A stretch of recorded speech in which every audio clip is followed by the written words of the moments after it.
क्या आप जानते हैं हुकूमत ने चावल की फसल पर कुछ ज़रूरी जहरों के इस्तेमाल को ममनुआ करार दिया है। आखिर इसकी वजह क्या है, जानते हैं इस वीडियो में।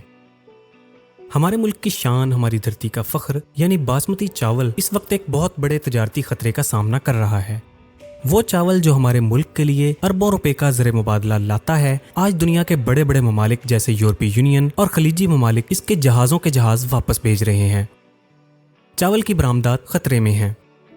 लेकिन आखिर ऐसा क्यों हो रहा है? हमारा किसान भरपूर मेहनत भी कर रहा है, फसल भी शानदार है, तो फिर खराबी कहाँ है? खराबी दाने में नहीं, खराबी उस जहर में है जो हम नादानी में इस फसल पर स्प्रे कर रहे हैं। दोस्तों, बैनुल-अक़वामी मार्केट में एक MRL का उसूल होता है, यानी मैक्सिमम रेजिड्यू लिमिट। आसान अल्फाज में इसका मतलब ये है कि जब भी हम फसल पर कोई स्प्रे करते हैं तो जहर का कुछ न कुछ हिस्सा दाने के अंदर रह जाता है। सेहत के आलमी इदारे ये देखते हैं कि चावल के अंदर जहर की ये मिकदार कितनी है। अगर ये मिकदार एक खास हद से ज्यादा हो तो वो चावल को इंसानी सेहत के लिए मुज़र करार देते हैं। इस तरह की पूरी शिपमेंट को मुस्तरद कर दिया जाता है। बदकिस्मती से हमारे चावल में इन जहरीले असरात की बाकियात बहुत ज्यादा पाई जा रही हैं। अगर हम हालिया अदाद-ओ-शुमार पर नजर डालें तो सिर्फ पिछले चंद महीनों में पाकिस्तान से भेजे गए चावल के दर्जनों बैनुल-अक़वामी कंटेनर्स यूरोपीय ममालिक और खलीजी ममालिक की बंदरगाहों पर रोक कर वापस भेज दिए गए हैं। रिपोर्ट के मुताबिक 2024 में 104 शिपमेंट्स को रिजेक्ट कर दिया गया। ऐसी शिपमेंट्स में से 70% से जायद केसेस का ताल्लुक सिर्फ दो जहरों यानी ट्राइसाइक्लाजोल और क्लोरपेरिफास की हद से ज्यादा बाकियात पाए जाने की वजह से है।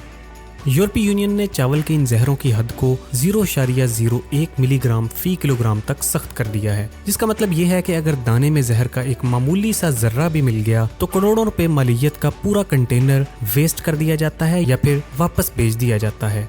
यही वजह है कि हुकूमत ने मुल्क की मईशत को इस बड़े नुकसान से बचाने के लिए चावल काश्त करने वाले इलाकों में इन 13 खतरनाक जहरों को ममनुआ करार दिया है। जी हाँ दोस्तों, अगर आप धान की फसल से मुनाफा कमाना चाहते हैं तो इन 13 जहरों को अपनी फसल से दूर रखें, क्योंकि इनका इस्तेमाल अब बिल्कुल ममनू है।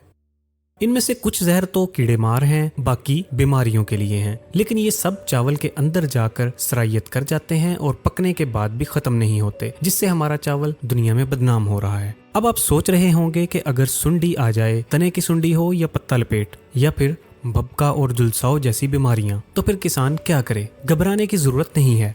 महकमा ज़राअत के माहिरीन ने महफूज मुतबादल जहर तजवीज़ किए हैं, जिनका असर दाने पर नहीं रहता। बस एक बात का ख्याल रखें, प्री हार्वेस्ट इंटरवल या वक्फा कबल बर्दाश्त, यानी जहर के पैकेट पर लिखा हुआ होता है कि कटाई से कितने दिन पहले तक जहर को रोकना है।